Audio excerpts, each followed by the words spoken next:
আজকে অনেকগুলো দিন আমরা বাড়িতে যোগাযোগ করতে পারতেছি না, দেশে কারোর সাথে যোগাযোগ করতে পারতেছি না। পরিবার পরিজন, বন্ধু বান্ধব, দরকারি বেদরকারি বিভিন্ন বিষয়ে দেশের মানুষদের সাথে আমাদের সম্পর্ক যোগাযোগ রাখতে হয়, টাকা পয়সা পাঠাতে হয়। কিন্তু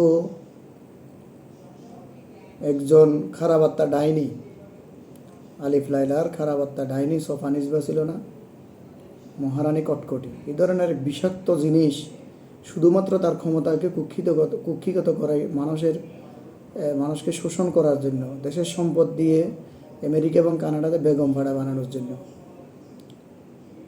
মোবাইল নেটওয়ার্ক বন্ধ, সকল ধরনের লেনদেন বন্ধ, মানে এক অসহনীয় যন্ত্রণা।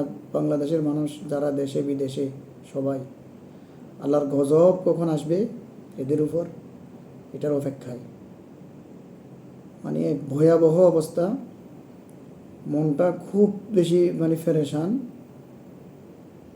আল্লাহর কাছে বলি, আল্লাহ যারা আমাদেরকে পরিবার পরিজন থেকে দূরে রাখছে বছরের পর বছর, তাদেরকে তুমি জান্নাত থেকে দূরে রাখিও।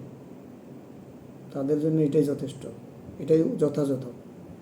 যারা আমাদেরকে এত কষ্ট, শুধু শুধু কোনো খোঁজখবর নেওয়ার মতো অধিকার পর্যন্ত আমাদেরকে বঞ্চিত করলো অধিকার থেকে, তাদেরকেও তুমি এইভাবে আত্মীয় স্বজন পরিবার পরিজন থেকে দূরে রাখিও। ফেরাউন, নমরুদ, তাদেরকে যেভাবে তুমি শাস্তি দিয়েছো এদেরকেও সেম শাস্তি দিও আল্লাহ। আর বিবেকহীন কতগুলা মানুষ এই দলকে সাপোর্ট করে, এখনো পর্যন্ত তারা সত্যকে সত্য বলতে পারতেছে না, জুলুমকে জুলুম বলতে পারে না। তাদের সামনে একটা মানুষকে মারি ফেললে তারা বলে যে মরছে তার দোষ, সে সেখানে গেছে কেন, আর ওই লোকে মারি ফেলছে কেন, সেটার কোনো দোষ নাই। এই সমস্ত বিবেকহীন শিয়াল কুকুরের মন নিয়ে যারা চলে, তাদেরকেও আল্লাহ তুমি হেদায়েত দিও। আর না হলে তাদের পরিণতিও আমাদেরকে দেখাইও। তোমার কাছে একটা আকতি, তাদের পরিণতিগুলো আমাদেরকে একটু দেখাইও আল্লাহ।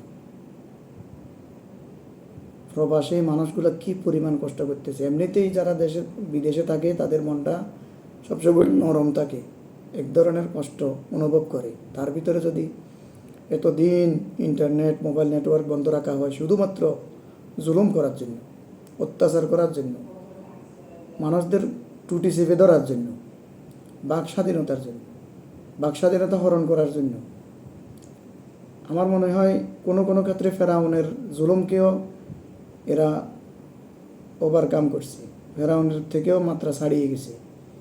এরপরও যারা তাদের দল করে, তাদের দিকে তাকায় থাকে, তারা আবার তাদের ক্ষমতা দীর্ঘ এগুলো চিন্তা করে। এদেরকে মানুষ হিসেবে কীভাবে চিন্তা করবে? এদেরকে নর্দমার কীট, বিষাক্ত জন্তু, এগুলো ছাড়া আর কোনো কিছু এদেরকে বলার আমি মনে করি সুযোগ নাই।